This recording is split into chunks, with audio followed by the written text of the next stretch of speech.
our new bishop, and so some of us met with her yesterday afternoon, and what a beautiful woman of God that she is, and what a beautiful perspective she has on just the Free Methodist Church not participating just at home, but around the world. And so it was very encouraging to hear from her, to learn from her, and she is well suited for the job. So we continue to pray for her as she makes her way around Canada, getting to know Canadians, as she is an American. Now, we've been going through the Beatitudes, and it seems that Jesus has this big idea that the blessed life is the good life, because that's when we're sharing in the life of God. But thus far, Jesus' ideas of blessing are far different than our own. He says, you are blessed when you have nothing more to give, blessed when you are faced with that which leaves you grieving, and today he says, blessed are the meek. And what are the words that come to mind when you think about the meek? The quiet, the weak, the reserved, the doormats, the easily abused, and those who are walked over. Instead, let us consider the word praus, which is the Greek from which we derive the word meek. Praus is the equivalent to the work of taming a wild animal, taking the uncontrollable and making it gentle. Now, one of the authors, named Forrest, says that in the human sphere, the same word refers to a person who disciplines himself to be gentle rather than severe, non-violent rather than violent. And already I am challenged by what is required to share in the life of God if it requires gentleness when I am sure that severity is in order, or nonviolence when violence seems to be the right way forward. Joseph Donders, a Dutch priest, calls this attitude that I tend to have the gospel according to John Wayne. As he says, no matter who plays the lead, the story is always the same. When faced by bad men, people evil right down to the bone, the only solution is to kill them. Okay, I don't go that far. It is a gospel in the sense that it is the defining story for many people. And if we pause for just a moment, we see all the ways that this has been our own defining story. The ways that small annoyances lead to great violence. The ways great violence can be so easily excused. And the ways that that which is excused can be so easily overlooked or over-spiritualized. We would rather win than find ourselves in that state of praus. Yet somehow, Jesus imagines that this place of meekness, of gentleness, of nonviolence is actually where the blessing can be found. And once again, we are invited to both see and live through the lens of Jesus. And when Jesus makes this remarkable statement, blessed are the meek, as outlined in Matthew 5, he's actually referring back to Psalm 37. Now, it's important to note that this psalm is often the fodder used for prosperity gospel mindsets, because it has an if-then perspective. If you trust in God, you will prosper. If you delight in the Lord, you will get whatever your heart desires. Don't be angry, then God will ensure the wicked are destroyed. Further down in the passage, the psalmist declares that in all of their days, they have never seen the righteous forsaken or the righteous begging for bread. But in our own experiences and a look at our own history, it will elicit a much different response. For there have indeed been times that we have been faithful, but still found ourselves in trouble. That there have been moments where we are righteous and still experience lack. And there have been seasons when we have seen the godly having to beg for bread. So what do we do before we just throw it all out as nothing more than fantasy? Well, first of all, we acknowledge that indeed this is poetry. It's akin to wisdom literature, something quite different than what we might read in the epistles or the gospels. But regardless, this passage was not written or read in a vacuum. Rather, it's this poetic response to how the writer perceives and understands what God is like. They see God as trustworthy despite the presence of evil. They see God as aware rather than ambivalent to what is unjust. They see God as present despite all that speaks to abandonment, a provider even when faced with lack. And words like that are what we often need in this precise moment, just as much as they were needed thousands of years ago. A reminder of who God is when so much around us speaks such a different language. But what if this psalm is also a foreshadowing or a forecast of what is to come and what was always intended? Somehow Matthew 5 calls us to Psalm 37, and somehow Psalm 37 calls us back to Genesis.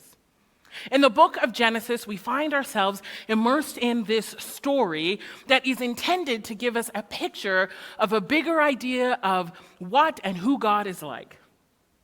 But it is also intended to give us a picture of what was always intended. This story draws a picture of what God dreamed for all of us when all things came into being. The earth in this story is found to be in its infancy, yet it is also found to be flourishing, abundant, thriving. There's enough for everyone and for everything. The notion of predator and prey is yet to be established. Male and female are side by side. One is not over the other, and neither is in competition with the other.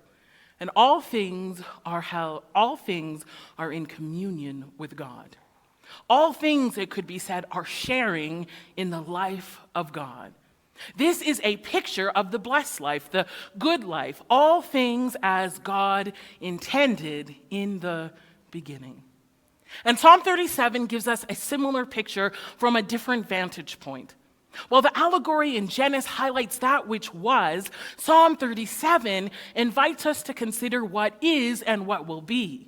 The psalmist announces all that is wrong with the world, the ways that evil arises and the wicked seem to get everything they want. They conquer, they take, they use power for their own good, and they always seem to be winning. But while the psalmist acknowledges all of this, he equally says, do not allow that narrative, that which you see, that which appears to want to take you over and take you down, don't let that win. Don't worry. Trust. Don't envy. Delight in the Lord. Don't find yourself enraged. Instead, remember. And he says, those who trust will possess the land. The meek will inherit the earth. In other words, do not think that using the same tools and methods and means that have allowed wickedness to multiply, that have caused havoc, are going to lead to the good life.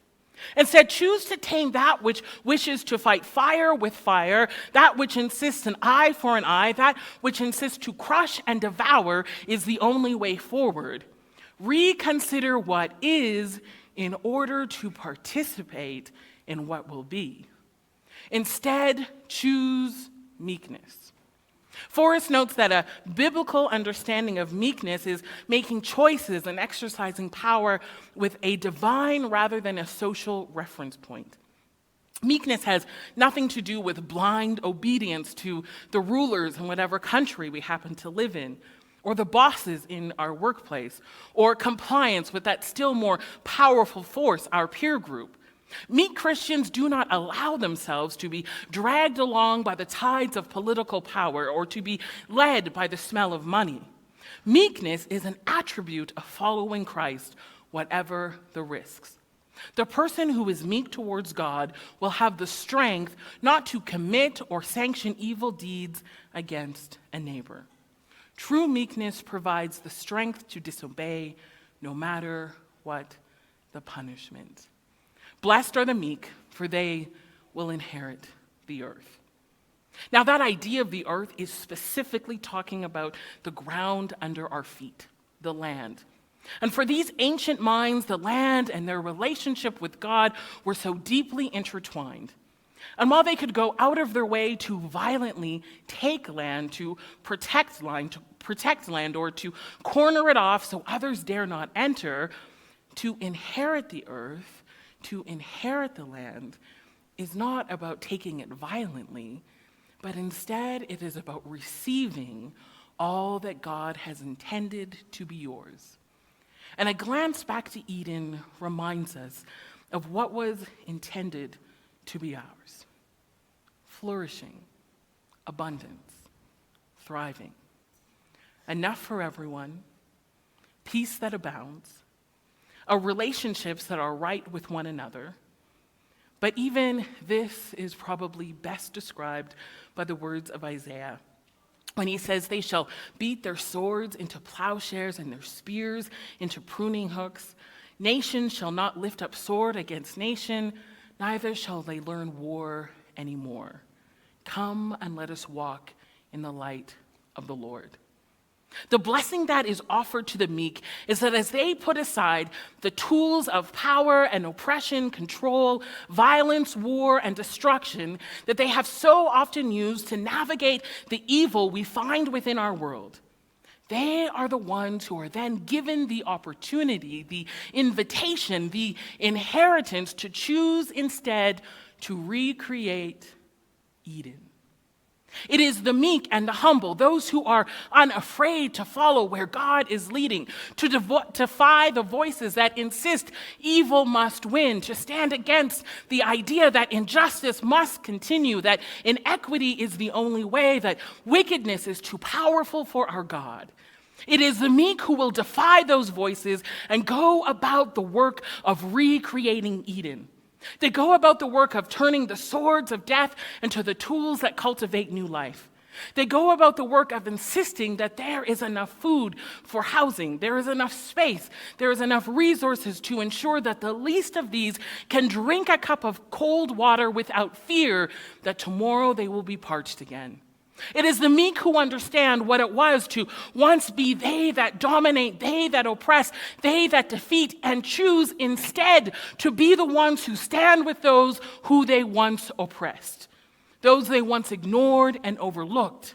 It is the meek who insists that goodness can multiply, that peace is possible, that love is transformative, and that God's vision, what God intended from the beginning, is not an impossibility.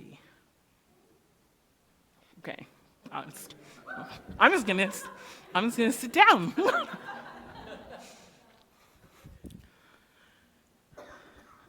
The kingdom Christ promises is not an ethereal paradise of winged beings who have made themselves at home in the upper atmosphere.